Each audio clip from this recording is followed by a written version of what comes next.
Hello everyone, कैसे हो सब। Welcome to the class. I all a very good evening to everyone. जितने भी बच्चे क्लास में हैं, वेलकम टू द क्लास बच्चों। आज हम लोग स्ट्रक्चर ऑफ एटम मतलब केमिस्ट्री का फोर्थ पार्ट है आपका, अगर आपको पता है फोर्थ चैप्टर है। ओके, उसका रिवीजन करने वाले हैं वन शॉट में। ठीक है, क्विक नोट्स के साथ करेंगे बच्चों। ओके, जिससे आप लोग जल्दी जल्दी से सब चीज़ों को रिवाइज कर सको। ठीक है, तो इस सेशन में हम लोग डिस्कस करने वाले हैं बच्चों स्ट्रक्चर ऑफ एटम के बारे में। ठीक है, अब देखो, जिन्होंने पहली बार क्लास ज्वाइन किया, मैं आप लोगों को पहले बता दूं, जिन भी बच्चों ने अभी अभी पहली बार मुझे देख रहे हैं क्लास में। Okay, my name is Akshay Kumar Upadhyay. I am your science educator बच्चों। I have mentored more than 1 lakh aspirants in the last 7 years of teaching and we have produced students those who have scored full marks in science in their board examination as well as final examination. So इस class में बच्चों हम लोग क्या discuss करने वाले हैं, मैं पहले आप लोगों को बता दूं। ओके, चैप्टर का रिवीजन करने वाले हैं। और जो बच्चों ने फुल मार्क्स स्कोर करने का सोच लिया है, ओके, तो आप लोगों के लिए बच्चों बैच आ चुका है, achieve class 9 batch. It's a complete syllabus batch. Okay, जिसमें बच्चों आपका पूरा का पूरा सिलेबस कवर हो रहा है। फाउंडेशन बैच है and it has started on 9th of October। तो बच्चों अभी भी स्टार्ट हुआ है, तो जिन बच्चों ने अभी तक एनरोल नहीं किया है, they can enrol for it. इसमें आपके फेवरेट एजुकेटर्स आपको पढ़ाने वाले हैं, जैसे Hussain Zaidi sir would be teaching SST, Rafiq sir would be teaching mathematics and Akshay sir, that is me, I will be teaching you science बच्चों in this particular course. Okay, तो जिन बच्चों ने अभी तक नहीं एनरोल किया है बैच के लिए, they can enrol for it. और इसको ज्वाइन करने के लिए बच्चों you just need to subscribe to Embibe simple. Okay, तो आपको जस्ट सब्सक्राइब करना होता है एम्बाइब सिंपल को, एंड आप लोगों को बच्चों आप लोग इजीली इजीली ज्वाइन कर सकते हो मेरे क्लासेस को। तो जिन बच्चों ने अभी तक नहीं किया है बच्चों, they can join the class. ठीक है, एंड बच्चों जब आप सब्सक्राइब करते हैं एम्बाइब सिंबल को, आपको सभी एम्बाइब ऐप्स के सब्सक्रिप्शन मिल जाते हैं। Hello Hasnain, welcome. Embibe learning outcomes, Embibe lens, lab experiments, Embibe for parents, brain apps, Froggipedia, ये सभी एम्बाइब ऐप्स के सब्सक्रिप्शन आपको मिल जाता है बच्चों उसी में। Eight the same time you get imbibe learn का ऑप्शन, जिसमें 70,000 प्लस वीडियो लेसन एंड 2,000 से ज़्यादा ई बुक्स आप लोगों के लिए अवेलेबल है। डाउट रेजोल्यूशन 24/7 होता है बच्चों, एंड लाइव क्लासेस चलती है बच्चों with their pre and post class activities, जो कि रेडी करते हैं बच्चों आप लोगों को अपकमिंग क्लासेस के। प्री क्लास एक्टिविटीज और क्लास होने के बाद आपके पास होते हैं पोस्ट क्लास एक्टिविटीज। ठीक है, तो जब आप आते हो बच्चों क्लास में पढ़ते हो, आप इंटरेक्टिव कोबोलेशन से पढ़ते हो 3D एंड 2D एसेट्स के साथ में, जो आप लोगों के बच्चों एनहांस करते हैं आपके स्किल्स को। Right, at the same time बच्चों अगर आपको प्रैक्टिस करना है, खुद के टेस्ट क्रिएट करना है, you can do that too. इसमें आपको बड़ी सी लाइब्रेरी मिलती है of 1.5 million question and it caters 400 plus examination as well. Okay, तो 1 month subscription will cost you only ₹499 699 per month बच्चों, अगर आप 1 मंथ सब्सक्रिप्शन के साथ जाते हो।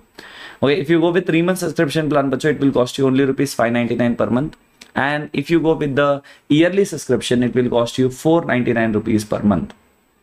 This is the highest scoring subscription बच्चों। तो जो भी बच्चे सोच रहे हैं to subscribe, okay, they can subscribe easily. Okay, 499 per month भर के। लेकिन अगर आप 3 मंथ सब्सक्रिप्शन सोच रहे हो, you can use the code Akshay 15, आप मेरा कोड यूज कर सकते हो। आपको इस पर 3 मंथ पर 15% का डिस्काउंट मिल जाएगा। ठीक है, eight the same time if you go with the annual subscription बच्चों, आप कोड यूज कर सकते हो अक्षय 30।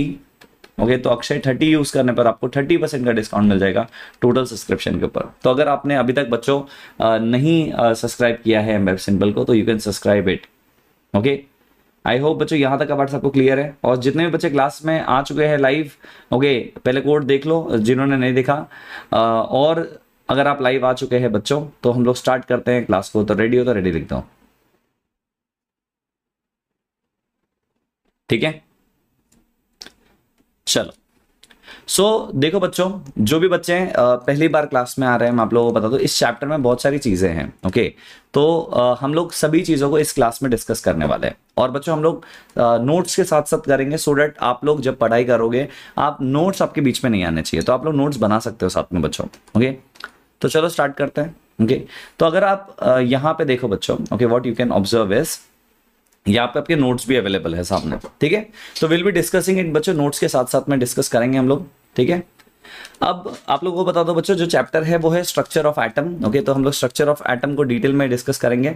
तो हम लोग let's start with the charge particle. सबसे पहले देखो, what are charge particles in a matter. Okay, देखो, जब भी आप लोग चार्जेस के बारे में बात करते हो, चार्जेस क्या होते हैं, फंडामेंटल प्रॉपर्टी होती है मैटर की।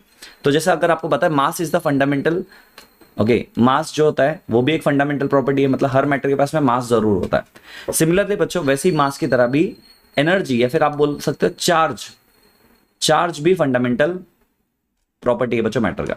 तो जब हम लोग मैटर के बारे में बात करते हैं बच्चों, हम उसके चार्जेस के बारे में बात करते हैं। अब चार्जेस कैन बी पॉजिटिव और नेगेटिव भी हम लोग बोल सकते हैं। तो इनिशियली जब हम लोग चैप्टर पढ़ रहे थे बच्चों, हमने क्या देखा, हमने देखा है कि बच्चों जब भी हम लोग एटम्स के बारे में बात करते हैं उसमें सब एटॉमिक पार्टिकल्स होते हैं, जैसे प्रोटॉन्स, इलेक्ट्रॉन्स एंड न्यूट्रॉन्स, है ना। तो चार्ज पार्टिकल के बारे में भी जब हम लोग बात करते हैं बच्चों, इसमें हम लोग चार्जेस के मोशन के बारे में बात करते हैं, weather a charge is at rest और इन मोशन, राइट। सो बच्चों इन जो हम लोग ने डिस्कवरीज देखी है, ओके, उसमें हम लोगों ने इलेक्ट्रॉन की डिस्कवरी देखी, हम लोगों ने प्रोटॉन की डिस्कवरी देखी, हम लोगों ने न्यूट्रॉन की डिस्कवरी देखी। अब वो डिस्कवरीज और मॉडल कैसे बदलता गया बच्चों, वो हम लोग डिस्कस करने वाले हैं। तो initially it started with some model, okay, Thomson's model, and वो थॉमसन्स मॉडल से कैसे मॉडिफाई होते हुए बच्चों नील्स बोर्स का मॉडल बड़ा, वो हम लोग समझने वाले इस क्लास में। हेलो, वेलकम स्पर्श, ठीक है। तो सब लोगों को क्लियर है मैं क्या कह रहा हूं, ओके। कुछ डाउट है तो प्लीज पूछ लेना, ठीक है। तो हम लोग हर एक डिस्कवरी को भी डिस्कस करेंगे बच्चों डिटेल में, और सबके नोट्स बनाते हुए चलेंगे। तो let's start with the first one बच्चों, द डिस्कवरी ऑफ इलेक्ट्रॉन, ठीक है। अब आपको पता है डिस्कवरी ऑफ इलेक्ट्रॉन में सबसे बड़ा हाथ है जे थॉमसन का, राइट है। इन्होंने एक सीआरटी एक्सपेरिमेंट किया, अगर आपको पता है तो इट इज सीआरटी ट्यूब का एक्सपेरिमेंट कर दिया, जिसमें कैथोड रे ट्यूब कहते हैं बच्चों, ओके। इसमें जो गैसेस को रखा गया था वो बहुत ही लो प्रेशर पे रखा गया था। एक ग्रीन फ्लोरेसेंस स्क्रीन जो है बच्चों वो लगाया गया था, ओके, डिस्चार्ज ट्यूब की तरफ पे। क्या देखा गया बच्चों, जो फ्लोरेसेंस स्क्रीन था बच्चों, जो एमिटेड रेस थे, कैथोड के रेस थे, ओके, जो नेगेटिव प्लेट के टुवर्ड्स जा रहे थे, और जो एनोड थे बच्चों, पॉजिटिव प्लेट थे बच्चों, वो डिस्चार्ज ट्यूब की तरफ है।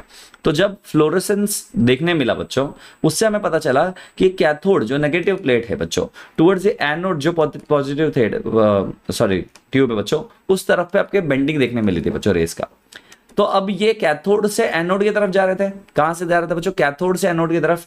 तो इन रेस को बोला गया कैथोड रेस, इन रेस को क्या कहा गया बच्चों, कैथोड रेस, ओके, या फिर इन्हें कैनाल रेस भी कहते थे, ठीक है।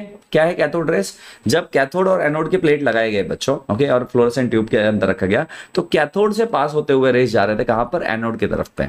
तो इन रेस को हम लोग कहते हैं बच्चों कैथोड रेस।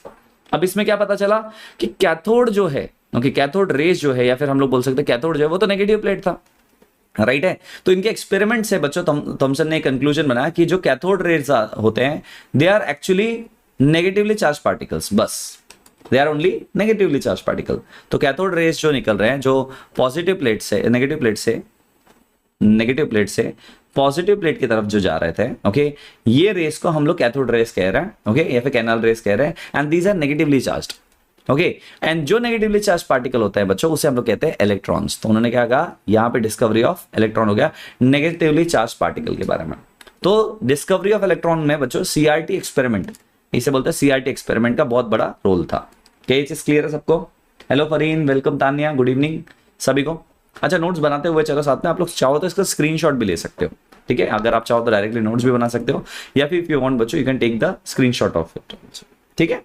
अच्छा, अब ये हो गया आपका डिस्कवरी ऑफ इलेक्ट्रॉन, कि इलेक्ट्रॉन डिस्कवर कैसे हुए। इसके बाद आता है बच्चों डिस्कवरी ऑफ प्रोटॉन्स ऑल्सो। तो यहां पे बच्चों हम लोग गोल्डस्टेन के बारे में बात करेंगे, ओके। अब डिस्कवरी ऑफ प्रोटॉन के बारे में जब हम लोग बात करते हैं बच्चों, ओके, डिस्कवरी ऑफ प्रोटॉन में पॉजिटिवली चार्ज पार्टिकल के बारे में बात करेंगे, ओके।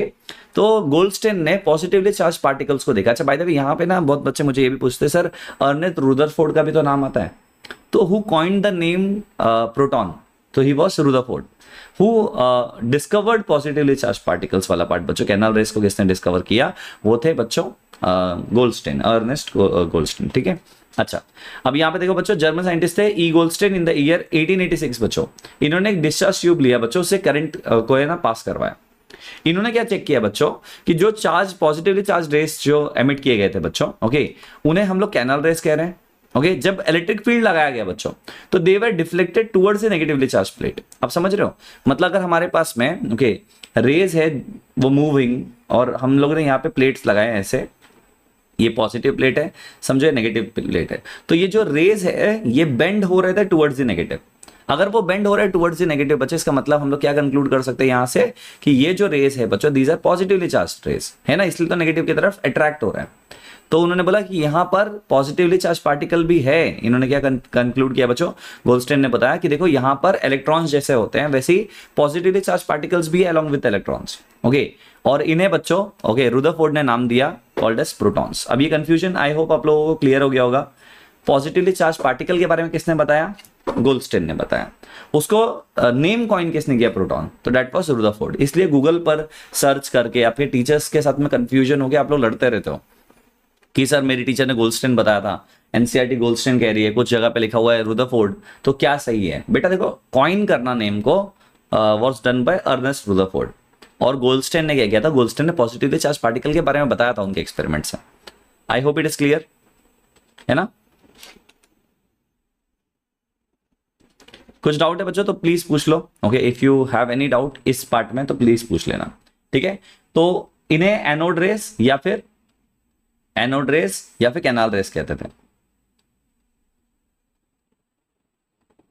ठीक है? इतने पार्ट में किसी को कुछ डाउट है? Just let me no.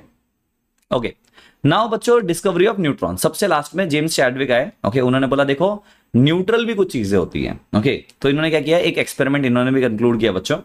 उसमें उन्होंने क्या कहा कि 1932 में जेम्स चैडविक ने बेरिलियम लिया। ओके, जब उसको अल्फा पार्टिकल्स में रखा गया बच्चों, ओके, तो क्या देखा गया कि जो मास सेम होते हुए प्रोटॉन्स की तरह, ओके, जिसके पास कोई इलेक्ट्रिकल चार्जेस नहीं है, उन पार्टिकल्स को न्यूट्रॉन बोला गया, ठीक है? उन्होंने डिफरेंट काइंड ऑफ पार्टिकल देखा जिसमें ना कोई चार्जेस का बिहेवियर नहीं था, ना पॉजिटिव से अट्रैक्ट हो रहा था ना नेगेटिव से अट्रैक्ट हो रहा था। तो इन्होंने क्या बोला? This is electrically neutral, this is electrically neutral. ये जो पार्टिकल है ये प्रेजेंट है, मास इसका प्रोटॉन के बराबर है, but it is electrically neutral, मतलब इसका एज सच कोई इफेक्ट नहीं पड़ रहा है बच्चों, पॉजिटिव चार्जेस के साथ भी और नेगेटिव चार्जेस के साथ भी। तो न्यूट्रॉन्स जो थे बच्चों ये प्रेजेंट होते हैं in the nucleus of all atoms, okay, except hydrogen. अब हाइड्रोजन में भी बच्चों सिर्फ प्रोटियम में नहीं होता, ये नोट कर लेना, सिर्फ प्रोटियम में नहीं होता, ठीक है? प्रोटियम में देयर इज नो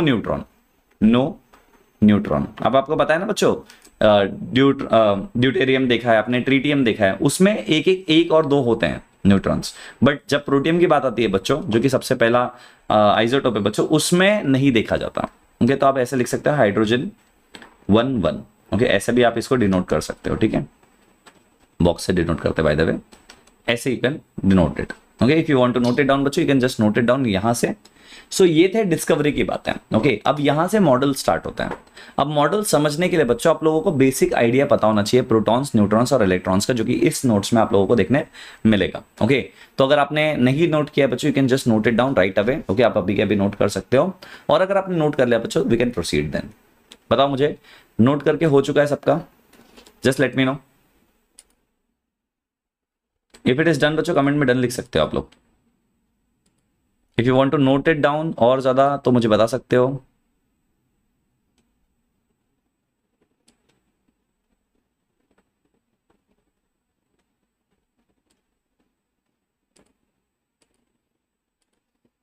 चलो, सो आई होप यहां तक का पार्ट आप लोगों को क्लियरली समझ में आ गया होगा। अब हम लोग आगे बढ़ेंगे विद द नेक्स्ट पॉइंट, और उसमें हम लोग बच्चों बात करेंगे इन्हीं सब एटॉमिक पार्टिकल्स के बारे में।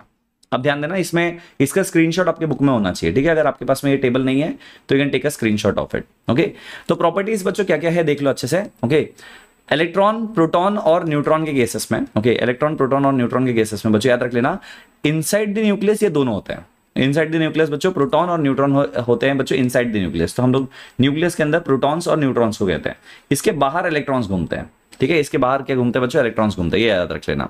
जो मास है बच्चों, रिलेटिव मास ऑफ प्रोटॉन और न्यूट्रॉन इक्वल है, तो mass of proton is equals to mass of electron, ठीक है?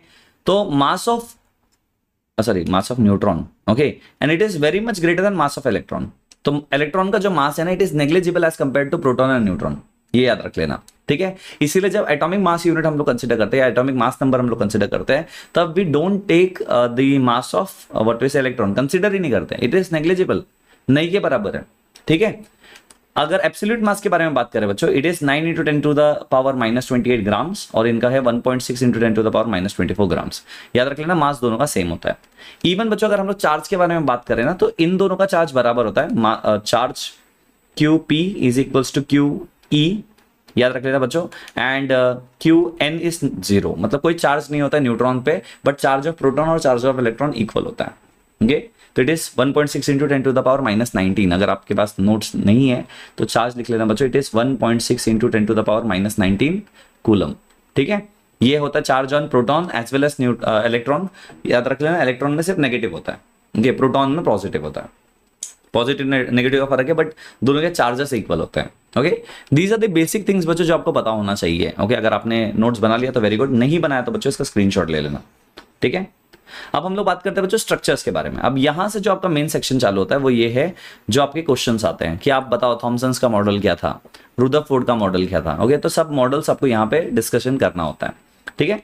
तो will start with the first model बच्चों, that is called as Thomson's model of atom, ठीक है।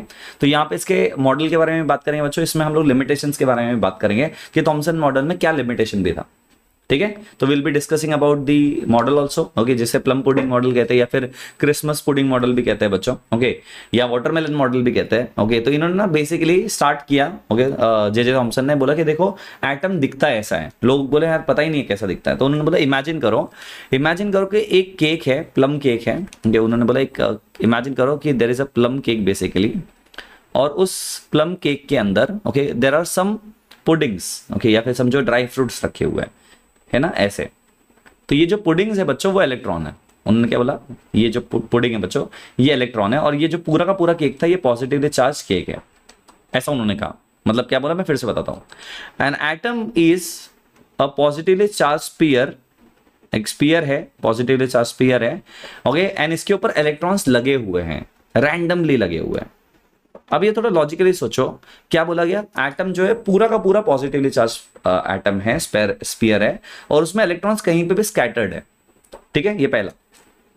और बोला गया कि न्यूट्रलिटी कैसे एक्सप्लेन करेंगे कि न्यूट्रल है, तो उन्होंने बोला देखो जो भी नेगेटिव चार्ज है, ओके, जितना नंबर ऑफ नेगेटिव चार्ज है, इलेक्ट्रॉन का जितना चार्ज है वही प्रोटॉन के चार्ज के बराबर है, या फिर आप ऐसा भी बोल सकते हो नंबर ऑफ, अच्छा इन्होंने प्रोटॉन न्यूट्रॉन नहीं बोला था, इन्होंने पॉजिटिव चार्ज नेगेटिव चार्ज कहा था, तो number of positive charge is equals to number of negative charge, इसलिए एटम न्यूट्रल है। तो सेकंड लाइन इन्होंने क्या कहा कि जो इलेक्ट्रॉन का नेगेटिव चार्ज या पॉजिटिव चार्ज आप कह रहे हो ना वो इक्वल है, ठीक है। तो मैंने बोला दो स्टेटमेंट इंपॉर्टेंट, कौन से बच्चों, पहला according to Thomson's plum pudding model बच्चों, एटम जो होता है वो पॉजिटिवली चार्ज स्फीयर होता है, उसके ऊपर इलेक्ट्रॉन्स लगे हुए होते हैं, ये है पहला, ओके। दूसरा है कि नेगेटिवली चार्ज्ड इलेक्ट्रॉन्स जो होते हैं बच्चों वो इक्वल है पॉजिटिवली चार्ज प्रोटॉन्स के बराबर, ठीक है। याद रखना जे थॉमसन ने इलेक्ट्रॉन्स की डिस्कवरी की थी, इसलिए वो इलेक्ट्रॉन्स बोल सकते रहे थे, बट प्रोटॉन्स की डिस्कवरी तब तक हुआ नहीं था, यहाँ पे पॉजिटिव चार्ज ही बोला जाता है। बट प्रॉब्लम एक था कि जब रुदरफोर्ड ने और बोर ने जब डिफरेंट एक्सपेरिमेंट्स किया तो उन्होंने चेक किया कि ये जो बोल रहे हैं ना उसमें कहीं ना कहीं पे कुछ चीजों की कमी थी। तो यहाँ पे बच्चों इनका model could not explain the result of the experiments carried out by other scientist जैसे कि रुदरफोर्ड एंड नील बोर। तो यहाँ पे बच्चों थोड़ा सा लिमिटेशन आ गया। तो इनका model was good, okay, imagine करने के लिए, हाँ एटम ऐसा दिखता रहेगा, was good, but it had some sort of limitations with it, okay. अब लिमिटेशन क्या है बच्चों, ध्यान देना, लिमिटेशंस को हम लोग रेड से करेंगे। Although Thomson's atomic model explained why an atom is electrically neutral, उन्होंने बोला ना कि नंबर ऑफ पॉजिटिव और नेगेटिव इक्वल है, बट डिस्ट्रीब्यूशन ऑफ इलेक्ट्रॉन कैसा है एटम में वो बता नहीं पाए। उन्होंने बोला रैंडमली स्प्रेड है। तो रैंडमली स्प्रेड अगर हम लोग कह देंगे बच्चों तो हमें क्या ही समझेगा कि इलेक्ट्रॉन कैसे रखा गया है। I hope it is clear, ठीक है। एक मिनट रुको, आई गेस तुम्हारे ना मैसेजेस मुझे नहीं मिल रहे थे, अब मिल रहे हैं, ओके। तो so sorry, I was not replying to your messages बच्चों, ओके। अब यहाँ पे I can see your messages, okay. तो yes, very good evening to everyone, जितने भी बच्चे क्लास में हैं, ओके। वही मैं सोच रहा हूँ आप लोग मैसेज क्यों नहीं कर रहे हो, तो अब मैं देख पा रहा हूँ, ठीक है। सो आप लोगों को बच्चों एक ही पेज पर पूरा का पूरा थॉमसन्स मॉडल है यहाँ पर, तो please try to take a screenshot of it. अहमकुश वेलकम, हसने ने ले लिया, फरी ने ले लिया, गुड। चलो तो इसे मैं रब कर देता हूं बच्चों। यहाँ का मॉडल क्लियर है। जो मैंने रेड से मार्क किया है बच्चों याद रख लेना, वो लिमिटेशंस में आ रहा है, ठीक है। ये और ये लिमिटेशंस वाला पार्ट है, okay. It could not explain why जो रुदरफोर्ड्स मॉडल में जो गलतियां देखने मिली, रुदरफोर्ड्स मॉडल होने के बाद में पता चला कि नहीं थॉमसन्स मॉडल में तो गड़बड़ है, वो एक्सप्लेन नहीं कर पाया, okay. Welcome Arhan, Abbas and Shaurya, Tania, सब लोग, ओके, सभी को वेलकम। अच्छा मुझे बताना कि सब लोगों ने लाइक कर दिया क्या सेशन को? आई can C only 2 likes, okay. तो क्या मैं अच्छा नहीं पढ़ा रहा हूँ बच्चों? If I am teaching good बच्चों तो प्लीज वहां पे एक लाइक दे देना, जिससे मुझे एक मोटिवेशन मिल जाए कि हाँ मैं जो बता रहा हूँ बच्चों को समझ में आ रहा है, राइट। चलो अब और लिमिटेशंस के बारे में बात करेंगे, ठीक है। अब अगर हम लोग बच्चों ये कंसीडर करें, ये लिमिटेशंस के भी बात है बच्चों, ध्यान देना। अगर इफ वी कंसीडर, एक्सेप्ट कर ले कि इलेक्ट्रॉन्स एम्बेडेड है पॉजिटिव चार्ज पर, ओके, तो उस हिसाब से थोड़ा सोचो जो ऑपोजिट इलेक्ट्रिकल चार्जेस है वो तो कैंसिल आउट हो जाएंगे, है ना। तो जो पूरा चार्ज स्फीयर है वो तो अनचार्ज हो गया ना। I hope it is clear. हाँ, I hope it is clear. Logical है बच्चों।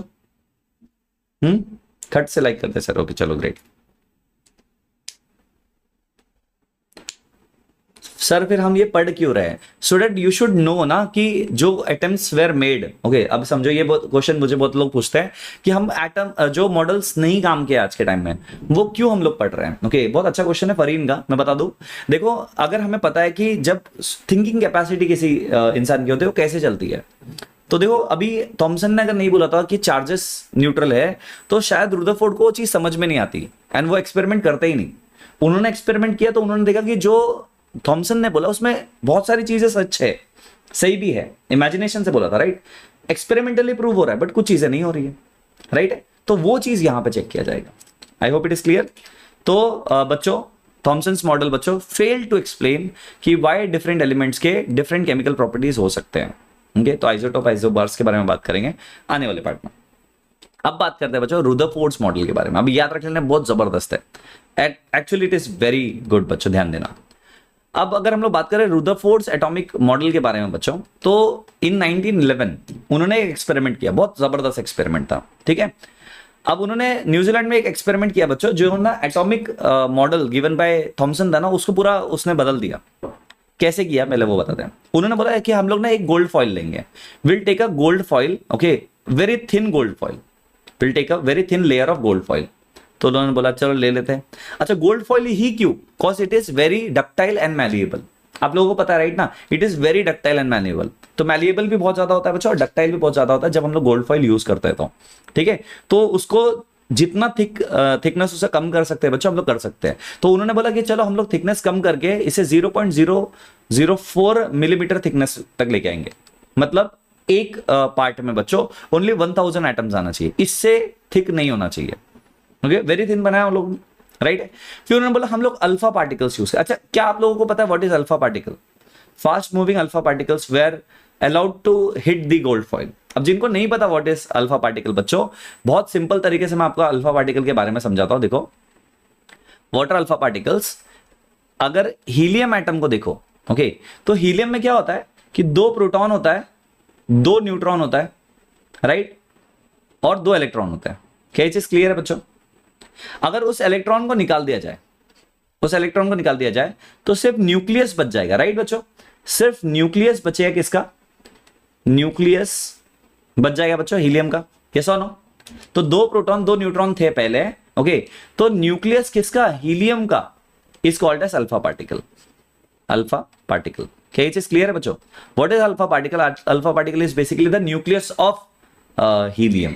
ओके हीलियम एटम में से अगर आप इलेक्ट्रॉन्स को रिमूव कर दोगे तो सिर्फ न्यूक्लियस बचता है बच्चों, तो इट इज अल्फा पार्टिकल। तो अल्फा पार्टिकल्स को हम लोग क्या कहते हैं? It is basically having 2 proton and 2 neutrons.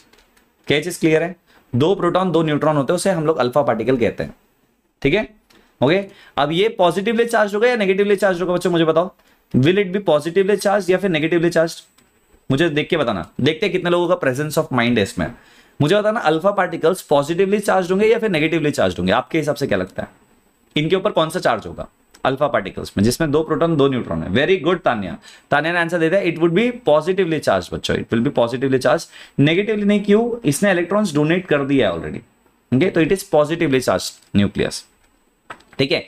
तो फास्ट मूविंग अल्फा पार्टिकल लिया। अब अल्फा पार्टिकल आयंस में बच्चों प्लस पॉजिटिव चार्ज है 2, है ना, क्योंकि अब 2 इलेक्ट्रॉन्स चले गए, मतलब क्या हुआ? हीलियम का न्यूक्लियस बन गया। हीलियम का न्यूक्लियस इज 2+, है ना, कॉज इसमें तो 2 इलेक्ट्रॉन चले गए। Okay I hope it is clear. Okay अब यहां पर बच्चों एक high velocity beam of alpha particles है बच्चों, उसमें बहुत हाई एनर्जी के साथ में इसको बम्बार्ड किया गया किसके ऊपर बच्चों? गोल्ड फॉइल के ऊपर। ओके तो मैं आपको ना यहां पे दिखाता हूं। यहां पे देखो गोल्ड फॉइल देखने मिल रहा है आपको, मेटल गोल्ड फॉइल है।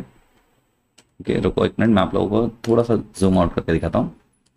आई होप अभी ये क्लियर है। हाँ अब यहां पे ध्यान से देखना। तो यहां पर बच्चों आपके पास में अल्फा पार्टिकल का सोर्स, जो अल्फा पार्टिकल का सोर्स है, इसको लेड बॉक्स में रखा हुआ है सो दैट यहां वहां रेज ना जाए, ध्यान देना। अब यहां पर क्या हो रहा है कि अल्फा पार्टिकल जो है बच्चों it is moving in a direction, alpha particle इस डायरेक्शन में मूव कर रहा है। इसके आसपास में बच्चों एक स्क्रीन रखा गया, देखो फ्लोरोसेंट स्क्रीन है बच्चों, देख पा रहे हो? हाँ तो जिंक सल्फाइड का एक स्क्रीन बनाया गया जो कि फ्लोरोसेंट है। इसका मतलब कि इस पे जब एनर्जी लगेगा इट विल ग्लो, ये बहुत मस्त वाला थियरी, ध्यान देना, इट विल ग्लो। तो जब इस पे जाके बम्बार्ड होगा बच्चों, तो एक्सपेक्टेशन क्या था? आप देखो एक्सपेक्टेशन और रियलिटी में ना बहुत फर्क आ गया बच्चों, बहुत बुरा हुआ। क्या हुआ समझो।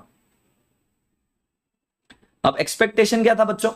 एक्सपेक्टेशन वॉज कि इस केस में होना चाहिए था ऐसा कि जब अल्फा पार्टिकल क्रॉस करेगा, ध्यान देना, जब अल्फा पार्टिकल एटम को क्रॉस करेगा तो एटम तो पॉजिटिवली चार्ज्ड है।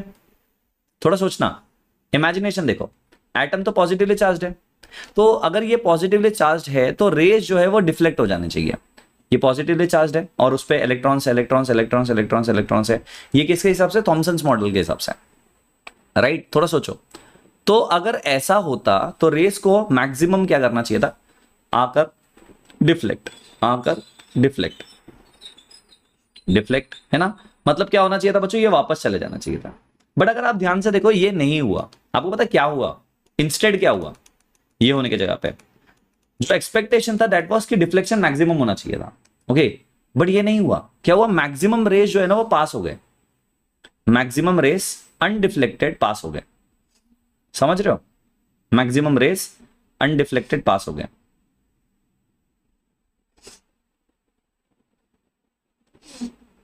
अब ये अगर अनडिफ्लेक्टेड मैक्सिमम रेस पास हो रहा है, इसका मतलब क्या है कि यहां पर पॉजिटिव चार्ज जो बोल रहे थे वो तो नहीं है, और एक रे जो है बच्चों, ध्यान देना, मैं कलर चेंज कर दे रहा हूं, उसका ब्लू कर देता हूं, ठीक है?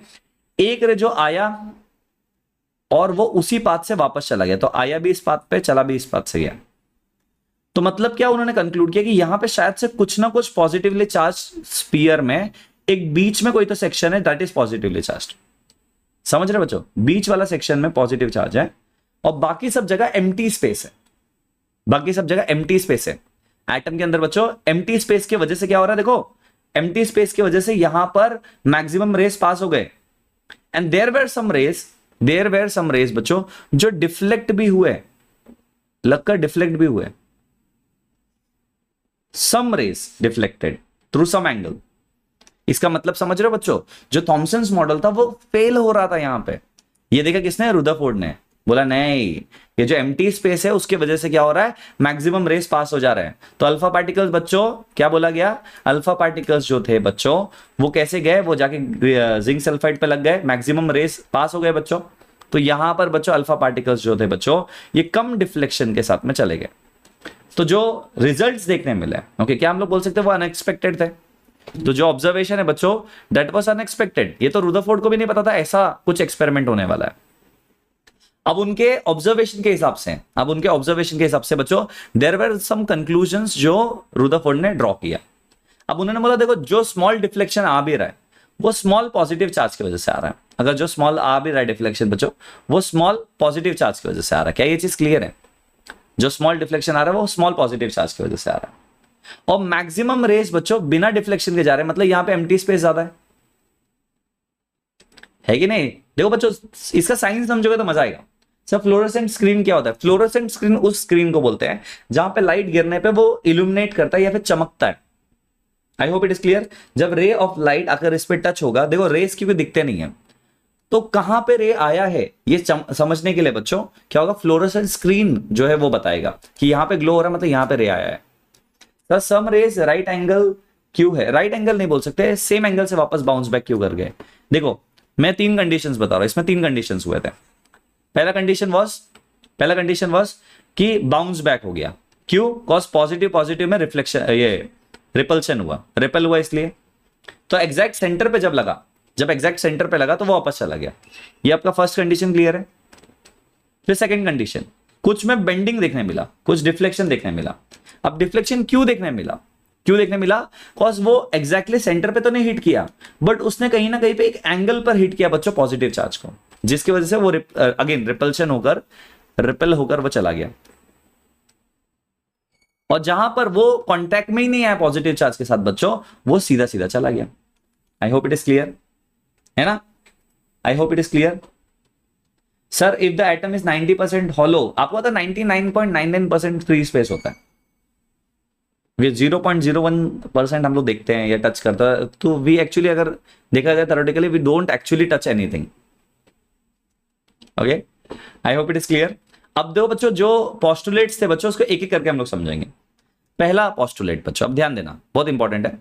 इन्होंने बोला कि जो रुदरफोर्ड के पोस्टुलेट में बच्चों, atom must have a large empty space, है ना, एटम में शायद से बहुत ज्यादा एम्प्टी स्पेस है, और इस एम्प्टी स्पेस की वजह से बच्चों मोस्ट ऑफ द पार्ट जो है बच्चों विदाउट डिफ्लेक्शन चले गए। पहला कंक्लूजन। दूसरा कंक्लूजन, जो अल्फा पार्टिकल्स कुछ एंगल से डिफ्लेक्ट कर रहे थे बच्चों, ओके, या फिर कुछ लार्ज एंगल से बच्चों, वो क्यों कर रहे थे? बिकॉज वहां पर हीलियम पार्टिकल, हीलियम का जो पार्टिकल है वो भी पॉजिटिवली चार्ज था, और जो न्यूक्लियस था वो भी पॉजिटिवली चार्ज था, तो उनमें रेपल्शन हुआ, राइट है। तो बहुत स्मॉल स्पेस है, छोटे से डिफ्लेक्शन हुआ बट हुआ, ठीक है, ये सेकंड था। देन आउट ऑफ 12,000 एटम्स, क्या मैं बोल रहा हूं बच्चों, out of 12,000 atoms, 1 out of every 12,000 atom जो है बच्चों, उसने फुल रिबाउंड दे दिया। ओके, इसका मतलब क्या है, जो न्यूक्लियस है वो बहुत ज्यादा छोटा है, इसलिए 12,000 पार्टिकल में से एक पार्टिकल वापस आ रहा है, बाकी सब डिफ्लेक्ट हो रहे हैं बट एक पार्टिकल वापस आ रहा है, मतलब कितना छोटा न्यूक्लियस होगा, है ना। तो उन्होंने बोला देखो जो स्मॉल स्पेस है इनसाइड द न्यूक्लियस बच्चों, उसे सॉरी इनसाइड द एटम, उसे न्यूक्लियस ऑफ द एटम कहते हैं, और इसे एटॉमिक न्यूक्लियस या फिर न्यूक्लियस ऑफ एटम कहेंगे। तो इनका ऑब्जर्वेशन क्लियर हुआ सबको? ओके, तो डन डन डन डन। अच्छा, बाय द वे सुनो, जितने भी लर्नर्स क्लास में हैं, okay, I will do one thing, आप लोगों को बता दूं कि 8 PM पर, ओके, आफ्टर दिस क्लास 8 बजे आप लोगों के लिए एक फ्री क्लास है ऐप पर। तो एमवाइब ऐप पर बच्चों आप लोग आ सकते हो, उस पर आपके फ्री क्लासेस लगाए हुए हैं। इसी चैप्टर के बेसिस पर हम लोग इसके एमसीक्यूज कवर करने वाले हैं, ओके। तो जल्दी से आ जाना इस क्लास के बाद, अभी तो मैं पढ़ा रहा हूँ, बट जिन्होंने अभी तक नहीं किया बच्चों, तब तक डाउनलोड कर लो एमवाइब ऐप को, ठीक है, बैकग्राउंड में डाउनलोड होता रहे, ठीक है। अब रुदरफोर्ड ने कैलकुलेट किया बच्चों, द एटॉमिक न्यूक्लियस जो था, okay, it is 10⁵ times smaller than the total area of the atom. आप समझ लो कितना छोटा न्यूक्लियस है, ओके। और जो रेडियस ऑफ द एटम था बच्चों, इट वाज 10⁻⁻8 सेंटीमीटर, और रेडियस ऑफ न्यूक्लियस जो था बच्चों वो 10⁻13 सेंटीमीटर था। मतलब आप कंपेयर करो बच्चों, 10⁻8 का एटम है और 10⁻13 का उसका व्हाट पे से न्यूक्लियस है, मतलब एटम के साइज का और न्यूक्लियस के साइज में कितना कंपैरिजन छोटा है। I hope it is clear, okay. So this was बच्चों जो ऑब्जर्वेशन गिवन बाय रुदरफोर्ड, और इन ऑब्जर्वेशन के बेसिस पर बच्चों ही मेड अ मॉडल। अब हम लोग उस मॉडल को देखेंगे, ठीक है, एंड उसके ड्रॉबैक्स को भी। अब रुदरफोर्ड्स एटम का जो मॉडल है बच्चों, क्या स्टेट करता है कि बेस्ड ऑन दिस मॉडल बच्चों, हम क्या बोल सकते हैं, कुछ रिजल्ट्स बनाए गए, राइट है। उन्होंने क्या बोला कि पॉजिटिवली चार्ज सेंटर है एटम के पास में, positively charge centre of the atom है। फर्स्ट ऑफ ऑल इलेक्ट्रॉन्स जो होता है बच्चों वो रिवॉल्व करते हैं इन फिक्स सर्कुलर ऑर्बिट्स, वो सर्कुलर ऑर्बिट्स में रिवॉल्व करते हैं। एट द सेम टाइम बच्चों साइज ऑफ द न्यूक्लियस है बच्चों वो बहुत ज्यादा छोटा है as the size of the atom, okay, it is around 10,000 times smaller, ठीक है। एंड देन बच्चों कुछ ड्रॉबैक्स भी थे। अब ड्रॉबैक्स क्या था कि जब ये चीज बोला उन्होंने कि देखो एटम के अराउंड में न्यूक्लियस है, उसके अराउंड में न्यूक्लियस है आपका पॉजिटिवली चार्ज न्यूक्लियस, उसके अराउंड में इलेक्ट्रॉन घूम रहा है, तो अब क्वेश्चन ये आता है कि अगर वो किसी ऑर्बिट में घूम रहा है, ओके, तो it should lose some sort of energy, है ना, इलेक्ट्रोमैग्नेटिक थियरी के हिसाब से उसे कुछ अमाउंट ऑफ एनर्जी को लूज करना पड़ेगा, ओके, जो कि इनके ड्रॉबैक्स में कंसिडर किया जाता है। मूविंग इलेक्ट्रॉन अगर है बच्चों, तो moving electron should emit, okay, कुछ अमाउंट ऑफ इलेक्ट्रॉन का एनर्जी। तो how the electron is moving, सबसे पहला, ओके, कि अगर इलेक्ट्रॉन मूव कर रहा है इन द ऑर्बिट, कैसे घूम रहा है, और एनी चार्ज पार्टिकल कभी अगर वो घूमता है बच्चों, it should radiate some sort of energy, okay, अगर वो घूम रहा है बच्चों, it should radiate some sort of energy. तो कितना एनर्जी रेडिएट कर रहा है, पहला क्वेश्चन आता है। और अगर वो एनर्जी रेडिएट करेगा, बहुत इंपॉर्टेंट है बच्चों, अगर it is losing the energy, अगर इलेक्ट्रॉन बच्चों एनर्जी लूज कर रहा है बच्चों, याद रख लेना, तो धीरे धीरे धीरे धीरे it will go near to the nucleus, और एक दिन जाके न्यूक्लियस में गिर जाना चाहिए, है ना। तो इसका मतलब क्या, एटम इज हाईली अनस्टेबल इस हिसाब से, तो लेकिन ऐसा तो नहीं है ना, एक्चुअली में एटम्स आर स्टेबल, तो कंक्लूजन तो रॉन्ग हो रहा है। तो this was the major drawback, जिसकी वजह से रुदरफोर्ड्स मॉडल भी फेल हुआ। लेकिन रुदरफोर्ड्स मॉडल ने बच्चों बहुत सारी चीजें बता दी, ओके, आप लोगों को मैं बता दूं। सर एमवाइब क्या अवेलेबल है प्ले स्टोर पर? यस बेटा, प्ले स्टोर पर अवेलेबल है। आप एमवाइब लर्निंग ऐप डाउनलोड कर लेना। एमवाइब बहुत सारे ऐप्स है वैसे हमारे, आप उसके एमवाइब ऐप को डाउनलोड कर लो, लर्निंग ऐप है, ओके, लर्निंग आउटकम्स नाम है, लर्निंग आउटकम्स, ओके, आप इसे डाउनलोड कर लो, उसमें मेरे लेक्चर्स देखने मिलेंगे, ठीक है, ओके। तो क्या मैं बोल सकता हूं, स्टेबिलिटी एक्सप्लेन नहीं हुआ, स्टेबिलिटी ऑफ एटम कैसे हो रहा है, क्या ये एक्सप्लेनेशन नहीं दे पाया रुदरफोर्ड्स एटॉमिक मॉडल? यस और नो बच्चों? कैन वी से दैट कि stability was not explained by Rutherford's atomic model? तो मेजर जो ड्रॉबैक है बच्चों रुदरफोर्ड्स एटॉमिक मॉडल का, that was the stability of atom was not clear. Okay, I hope it is clear. Sir class नहीं मिलती है app पर, please share the link. Okay, just a second, I will try to share it right now. Okay, वैसे आप जैसे ही download करोगे बच्चों, आप वहां पे जाके कर सकते हो. ओके, आपको सामने मेरे फ्री क्लासेस देखने मिले लाइव क्लास के सेक्शन में. व्हेन यू डाउनलोड इट बच्चों, लाइव क्लास के सेक्शन में you will get my special class या फिर फ्री क्लास बोल सकते हैं. ओके, तो you will get the free class. मैं स्टिल आप लोगों से लिंक शेयर कर दूंगा, but it would B clickable right बच्चों, कि मैं क्लिक नहीं कर पाओगे आप लोग. फर्स्ट कमेंट्स अगर हम लोग यूट्यूब में करते भी है तो क्लिक नहीं होते right. Just give me a minute.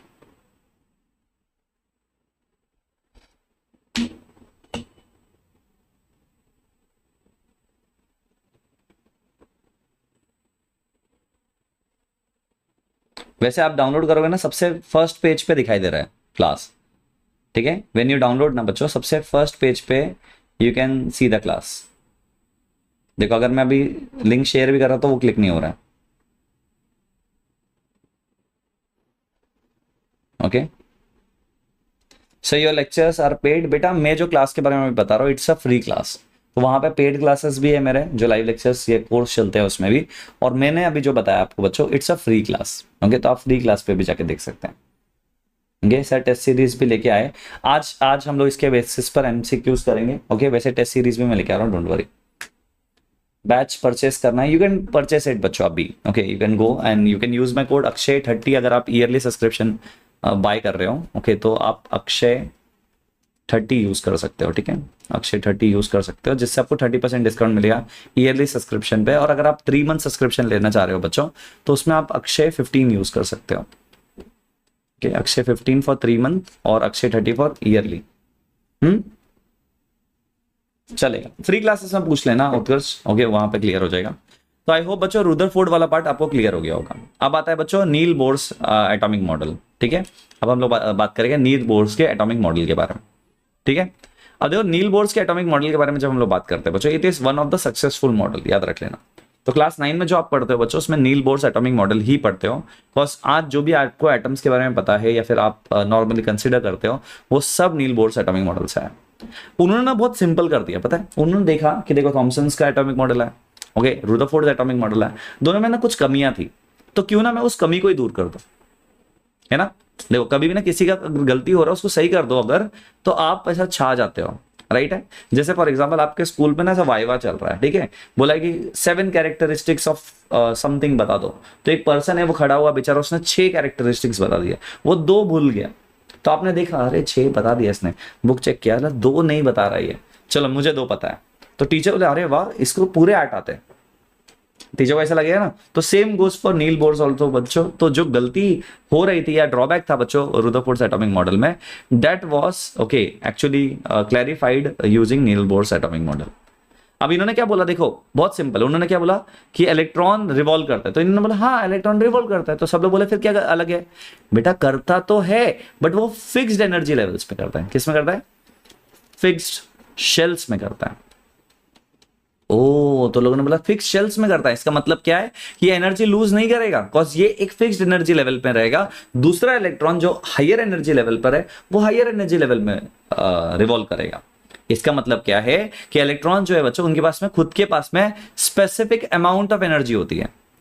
Okay, nil bourse ने क्या बोला बच्चों? नील बोर ने बोला देखो ओके, इलेक्ट्रॉन्स जो है they possess a specific amount of energy, जिसकी वजह से they can move around the nucleus.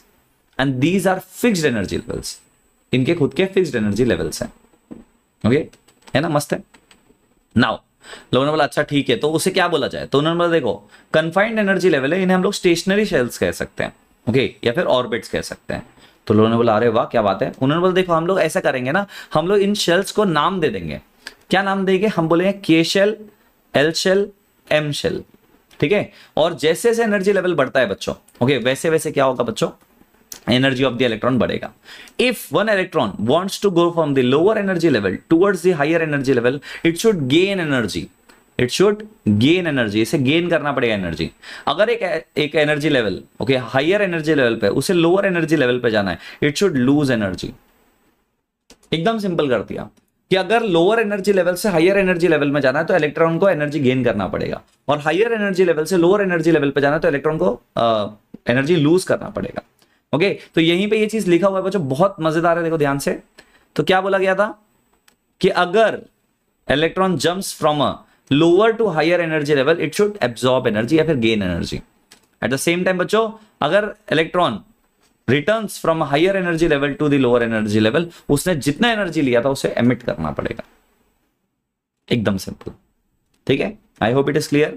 तो ट्रांसमिशन ऑफ इलेक्ट्रॉन हो सकता है from a lower to higher, higher to lower, but उसमें ट्रांसमिशन ऑफ एनर्जी होना चाहिए या फिर एमिशन ऑफ एनर्जी होना चाहिए या फिर एब्जॉर्प्शन ऑफ एनर्जी होना चाहिए। तो ट्रांसमिशन पॉसिबल कब है, ट्रांसफर ऑफ इलेक्ट्रॉन पॉसिबल है बाय द एब्जॉर्प्शन और the emission of energy, by the absorption या फिर एमिशन ऑफ एनर्जी। ये तीन मॉडल्स बच्चों सबसे ज्यादा इंपॉर्टेंट है, याद रख लेना। अगर आप ये चैप्टर कर रहे हो तो नील बोर्स एटॉमिक मॉडल पता ही होना चाहिए, बोर-बॉरी-स्कीन पता होना चाहिए आप लोगों को, ठीक है। Bye the way last class में मैंने वैलेंसी भी पढ़ाया था, तो वो भी पता होना चाहिए आप लोगों को, ठीक है। कि यहां तक के पार्ट में किसी को कुछ भी डाउट है तो please let me no, okay. I hope इतना पार्ट क्लियर तो हो जाना चाहिए। अब बात करते हैं कि इलेक्ट्रॉनिक लेवल्स में, ओके, जिसे हम लोग बोर-बॉरी स्कीम भी कहते हैं बच्चों, ऑक्टेट रूल से हम लोग पढ़ेंगे कि एनर्जीज कैसे डिवाइड होती है। देखो बोर्स मॉडल के हिसाब से हर इलेक्ट्रॉन एक पर्टिकुलर शेल को अकम्पनाई करता है, राइट है, हमने पढ़ा था ये।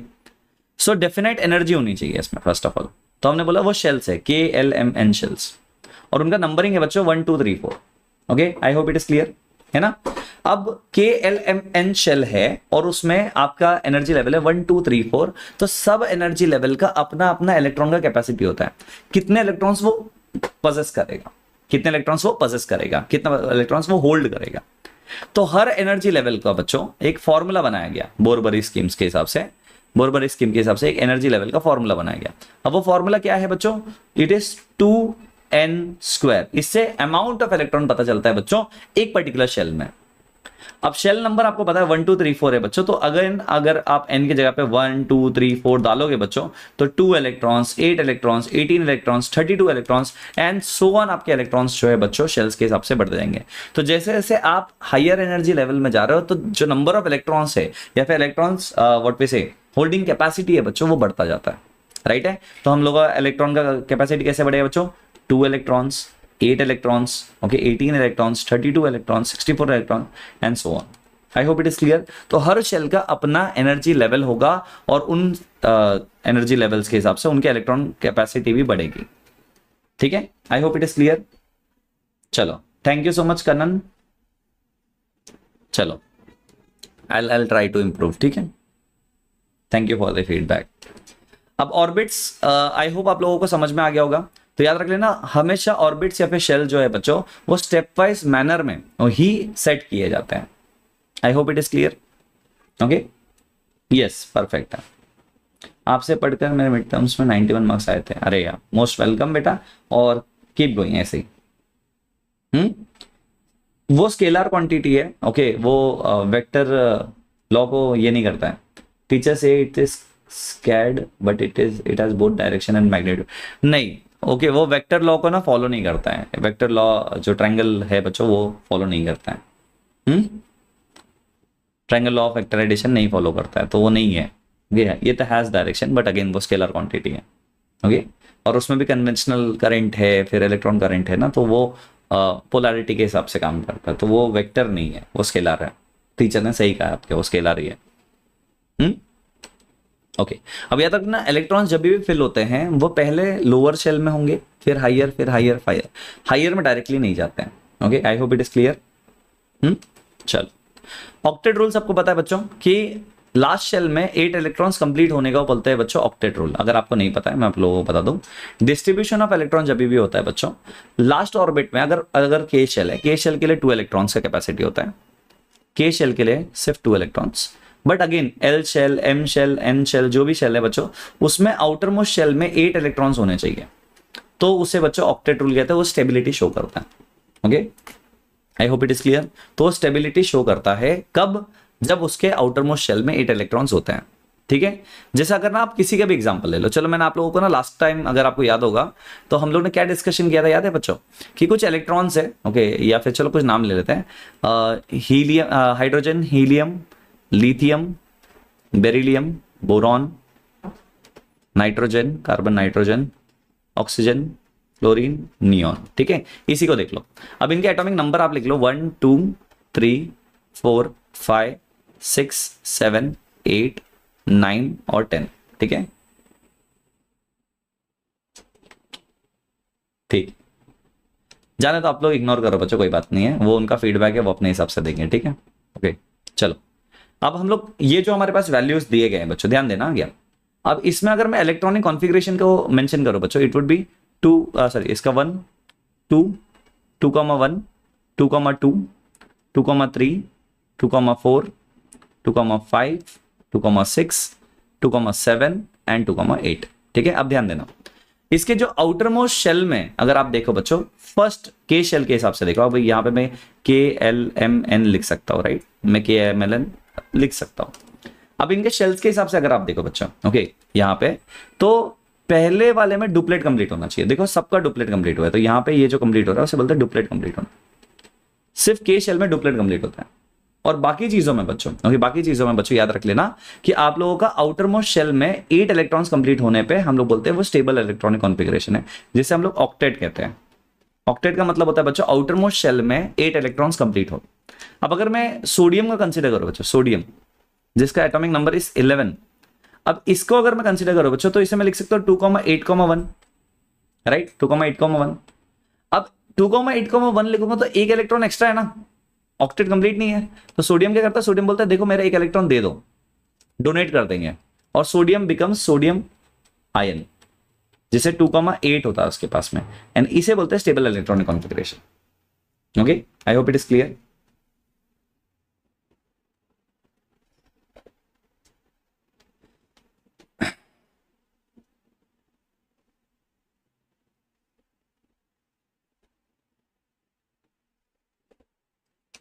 चलो, तो आई होप यहां तक का पार्ट क्लियर है। सर इसे ट्रिक बता दो याद करने का, बाय द वे मैंने लास्ट क्लास में इसका ट्रिक बता दिया है ऑलरेडी, ओके। अगर नहीं देखा तो वैलेंसी वाला लेक्चर देख लो, ओके, एटम्स एंड मॉलिक्यूल्स वाले लेक्चर में मैंने ये बताया, okay, how to remember things.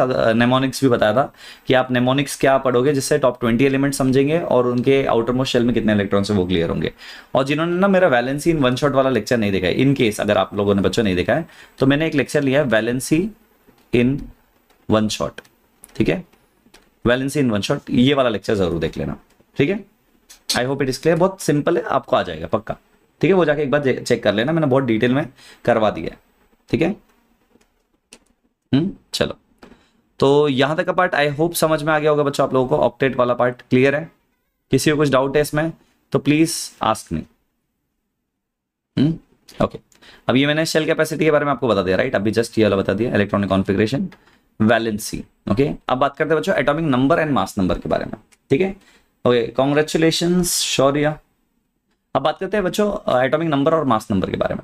देखो हमेशा जब भी हम लोग बात करते हैं एटॉमिक नंबर के बारे में या एटॉमिक मास नंबर के बारे में, तो दोनों में ना एक चीज याद रख लेना, नंबर ऑफ प्रोटॉन जो होता है बच्चों उसे बोलते हैं atomic number, atomic number,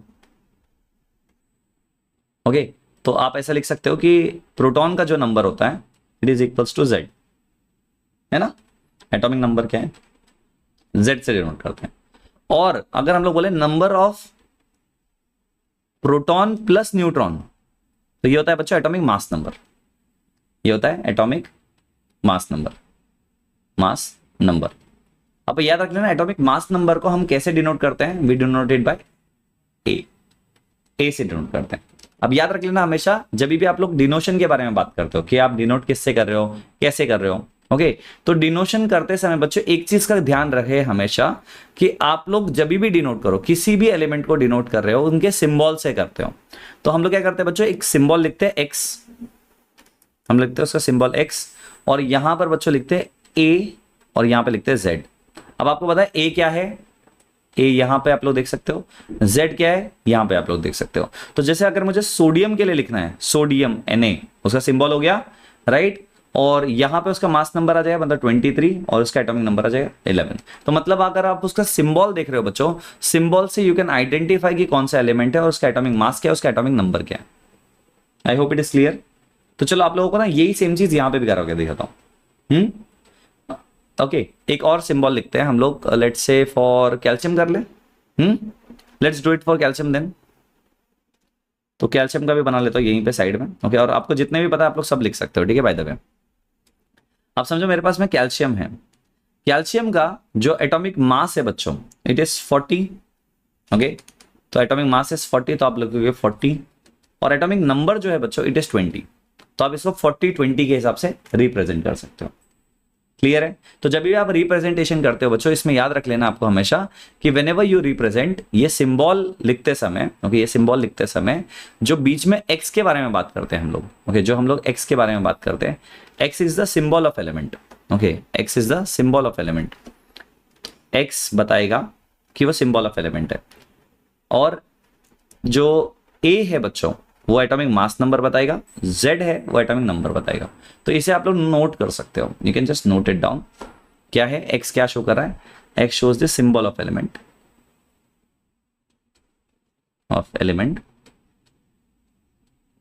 okay. A shows the atomic mass number,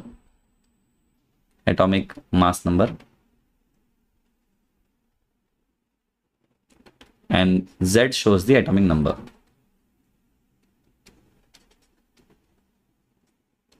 ठीक है, तो जस्ट नोट इट डाउन बच्चों। सिंपल एग्जांपल्स ऊपर दे दिया मैंने, आप लोग उसको भी लिख सकते हो। डन। चलो, so this is the symbolic representation बच्चों, जब भी आप लोग एलिमेंट के बारे में बात करते हो, ठीक है। सिंबॉलिक एलिमेंट के बारे में आप लोग जब भी बात करते हो तो ये सिंबॉलिक रिप्रेजेंटेशन होता है। ओके, अब याद रख लेना यहाँ पे एटॉमिक नंबर और मास नंबर के हिसाब से आप लोग आइसोटोप्स और आइसोबार्स भी पढ़ सकते हो, ठीक है। अब आप पढ़ते हो बच्चों आइसोटोप्स एंड आइसोबार, ठीक है। अंश को ब्लॉक कर दिया जाए, आप लोग अपने एंड से बच्चों ब्लॉक कर दो अगर कोई आपको दिख रहा है ऐसा।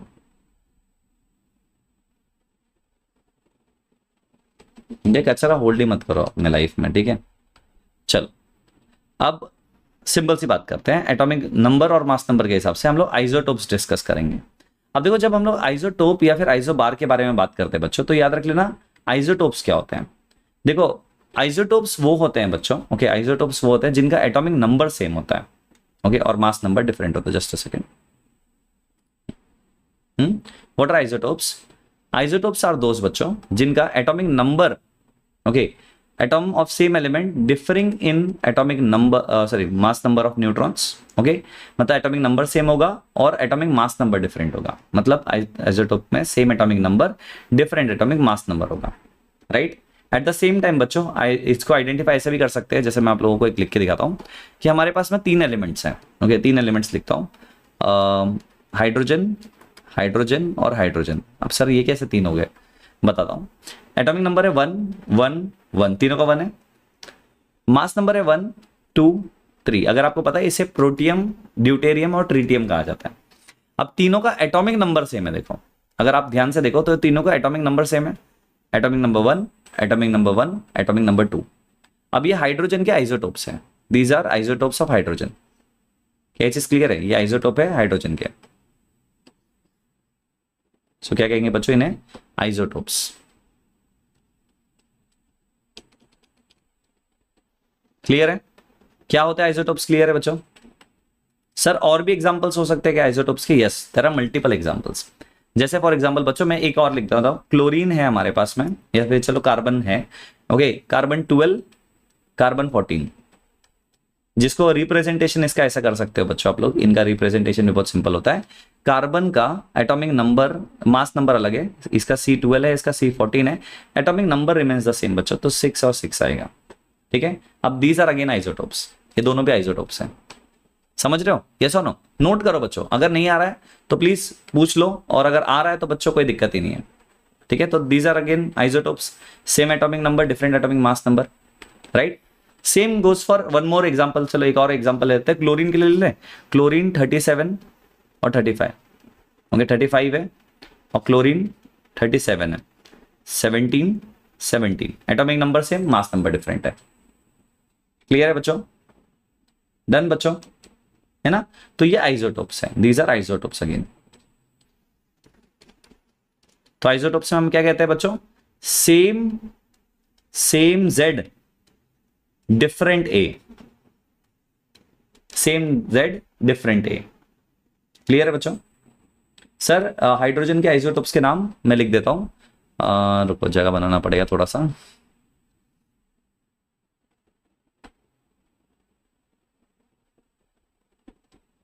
ओके, ऊपर लिख लेना बच्चों, प्रोटियम, ट्यूटेरियम, एरियम और ट्रीटियम। ओके, आप ऐसे नोट कर सकते हो। डन डन डन, क्लियर इतना पार्ट बच्चों? और मुझे बताना जितने भी बच्चे क्लास में है सब लोगों ने लाइक कर दिया सेशन को, अच्छा लग रहा है? अब इसी में बच्चों एक पार्ट और आता है, that is called as isobars. यहीं पे एक पार्ट और आता है बच्चों जिसे बोलते हैं आइसोबार्स। अब आइसोबार्स आइसोटोप्स के उल्टे होते हैं थोड़े से। ओके, जो आइसोटोप में पढ़ा है ना आपने उसमें उल्टा पढ़ोगे तो आइसोबार्स होते हैं। इसमें याद रख लेना सेम और डिफरेंट क्या होता है। इसमें सेम एटॉमिक मास नंबर होता है, मतलब ए, ब्रैकेट में लिखो mass number. Okay, but different atomic number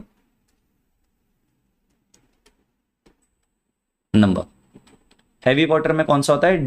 D2O होता है, ड्यूटेरियम होता है, उत्कर्ष। ठीक है, अब इसमें क्या होता है बच्चों? एग्जांपल ले लेते चलो, कौन सा ले ले? कैल्शियम ले ले, कैल्शियम का और आर्गन का ले लेते हैं, है ना? तो आर्गन है यहाँ पे, कैल्शियम है हमारे पास में। अब इनका एटॉमिक नंबर डिफरेंट डिफरेंट है, इसका एटॉमिक नंबर है 18, इसका है 20, बट इनका मास नंबर सेम है, इनका मास नंबर सेम है। तो सर क्या है मास नंबर इसका? इसका मास नंबर है बच्चों 40, इसका भी मास नंबर है 40। अब इसमें क्या हुआ? मास नंबर जो है बच्चों, ओके अभी मैं फिर से सिंबल लिख रहा हूं, देखो ध्यान से, ये x होता है अगर, हम लोग कहते हैं कि x है अगर, तो A to Z लिखते हैं, है ना? तो इसमें A सेम है, देखो दोनों का A सेम है, मास नंबर सेम है, बट इनका जो Z है वो सेम नहीं है, डिफरेंट। क्लियर है बच्चों? तो ये भी आप लोग सिंबॉलिक रिप्रेजेंटेशन से बता सकते हो कि ये दोनों एक दूसरे के आइसोटोप्स बनते हैं, ये दोनों एक दूसरे के आइसोटोप्स बनते हैं। तो प्लीज नोट इट डाउन, अगर आपने आइसोटोप वाला पार्ट नहीं लिखा है तो आप लोग लिख सकते हो। ठीक है, क्लियर है? Heavy water is D2O, yes correct है, D2O सही है हैवी वाटर के लिए। अच्छा इसमें नहीं बना ना, इसमें भी डब्बा बना देते हैं।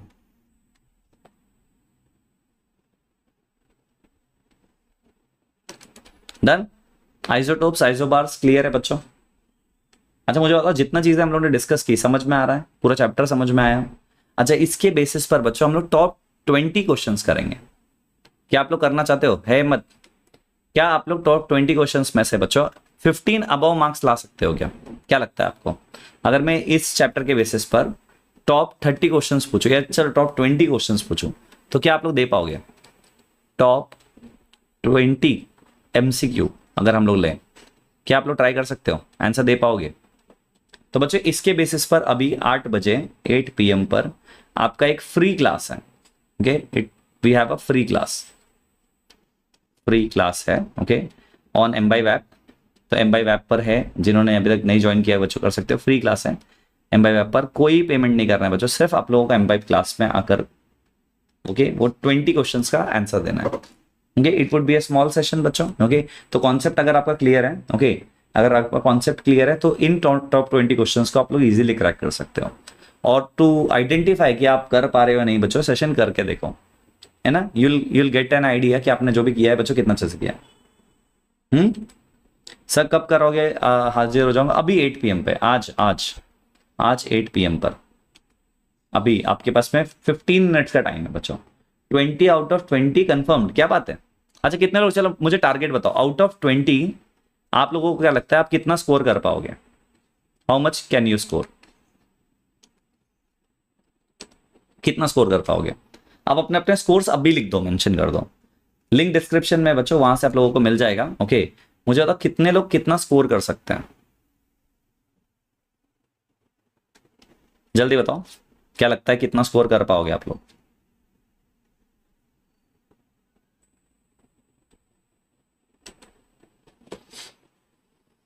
19, 20 अप टू 20, वेरी गुड। तो बच्चों देखो आप लोग डाउनलोड कर सकते हो ऐप को, ओके। अगर आपने अभी तक डाउनलोड नहीं किया है, इन केस, ओके, अगर इन केस आपने नहीं डाउनलोड किया है तो आप लोग डाउनलोड कर सकते हो ऐप को बच्चों, ओके। अभी जाके कर लेना, ओके। इसमें आप लोगों को मेरे लेक्चर्स देखने मिल जाएंगे, ठीक है।